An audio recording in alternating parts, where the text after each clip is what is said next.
This video we are going to discuss the graphical representation of the Rowlett's law. Rowlett's law வந்து நம்ம வந்து கிராஃபிக்கலா எப்படி நம்ம வந்து எக்ஸ்பிளைன் பண்ணலாம்ன்றத பார்க்க போறோம். ஆல்ரெடி நம்ம என்ன பார்த்தோம்னு பார்த்தீங்கன்னா ரவுல்ட்ஸ் லானா நமக்கு என்னது P1 இல்லையா, P1 which is equal to P1 not into நம்ம வந்து X1 நம்ம வந்து பார்த்துருந்தோம். இதை நமக்கு வந்து ரவுல்ட்ஸ் லா நம்ம பார்த்துருந்தோம். இதை நம்ம கிராஃபிக்கலா எப்படி நம்ம ரெப்ரசென்ட் பண்ணலாம்னு பார்த்தீங்கன்னா ஒரு கிராஃப் வந்து நம்ம வந்து வரைவோம்.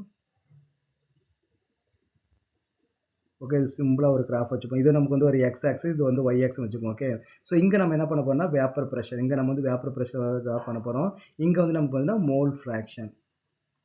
ஓகே, மோல் ஃப்ராக்ஷன் வந்து நமக்கு வந்து ரெப்ரசென்ட் பண்ணோம் அப்படின்னா இங்கே நம்ம என்ன பண்ணிக்கலாம், x1 வந்து நமக்கு என்ன எடுத்துக்கிறோம் 1ன்னு எடுத்துக்கிறோம், x2 வந்து நமக்கு வந்து 0. அப்போ நமக்கு இங்கே என்ன இருக்குன்னு பார்த்தீங்கன்னா ஒன்லி ஒரே ஒரு சப்ஸ்டன்ஸ் மட்டும்தான் இருக்குது, சால்வெண்ட் மட்டும்தான் இருக்குது. அப்போ சால்வெண்ட் மட்டும் இருக்கும்போது அதோட வேப்பர் ப்ரெஷர் நம்ம என்ன சொல்லணும்னு பார்த்தீங்கன்னா P1 நாட், பியூர் ஸ்டேட்டில் ஒரே ஒரு சால்வெண்ட் மட்டும் இருக்குது, வேறு எதுவுமே வந்து இல்லை. இங்கே நம்ம என்ன எடுத்துக்கலாம்னு பார்த்தீங்கன்னா x1 வந்து நமக்கு வந்து 0வா இருக்குது, x2 வந்து நமக்கு வந்து என்ன இருக்குன்னு பார்த்தீங்கன்னா 1ஆ வந்து இருக்குது. அப்போ இங்கே ஒன்லி வந்து என்ன இருக்குது பார்த்தீங்கன்னா சொல்யூட் வந்து நமக்கு வந்து இருக்குது. ஓகேவா, அப்போ நமக்கு என்ன வச்சுக்கலாம்னா P2 நாட் வந்து நம்ம எடுத்துக்கலாம். ஓகேவா, ஸோ அப்போ நமக்கு பேஸ்ட் ஆன் த ரவுல்ட்ஸ்ல நமக்கு என்னது x1 வந்து நமக்கு வந்து குறைய P1 நமக்கு வந்து குறைஞ்சிக்கிட்டே இருக்கும் இல்லையா. அப்போ x1 நமக்கு என்ன இருக்குது டிக்ரீஸ் ஆகிட்டே போகுது இல்லையா, இங்கே நமக்கு வந்து டிக்ரீஸ் ஆகிட்டே போகுது, இங்கே நமக்கு என்னன்னு பார்த்தீங்கன்னா இது வந்து இன்க்ரீஸ் ஆகிட்டே போகுது இந்த ஆர்டரில். ஓகே, அப்போ x1 நமக்கு வந்து இங்கே மேக்ஸிமமாக இருக்கும், அது குறைய நமக்கு என்ன ஆகிட்டே இருக்குன்னு பார்த்தீங்கன்னா டிக்ரீஸ் ஆகிட்டே இருக்கும் இல்லையா.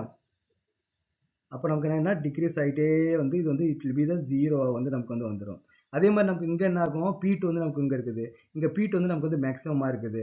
அப்போ அது நமக்கு அப்படியே கொஞ்சமாக டிக்ரீஸ் ஆகிட்டு நமக்கு என்னன்னா it will be come to minimum வந்து நமக்கு வந்து வரும். இந்த ரெண்டு பாயிண்ட் நமக்கு வந்து கனெக்ட் பண்ணுறதா நமக்கு என்ன சொல்லுவோம் பார்த்தீங்கன்னா P total அப்படின்னு வந்து நம்ம சொல்லுவோம். ஓகேவா, ஸோ இது வந்து நமக்கு என்ன P2, இது வந்து நமக்கு வந்து P2, இது வந்து பார்த்தீங்கன்னா இது வந்து P1க்கான கிராஃபு, இது P2க்கான கிராஃபு, இது வந்து பார்த்தீங்கன்னா P டோட்டலுக்கான கிராஃப். ஓகேவா, ஸோ இதான் வந்து பார்த்தீங்கன்னா கிராஃபிக்கல் ரெப்ரசன்டேஷன் ஆஃப் த ரவுல்ட்ஸ் லா. அப்போ இதுதான் நமக்கு வந்து ரவுல்ட்ஸ் லா வந்து பெர்ஃபெக்டாக ஒபே பண்ணால் இந்த மாதிரி கிராஃப் வந்து நமக்கு வந்து கிடைக்கும்.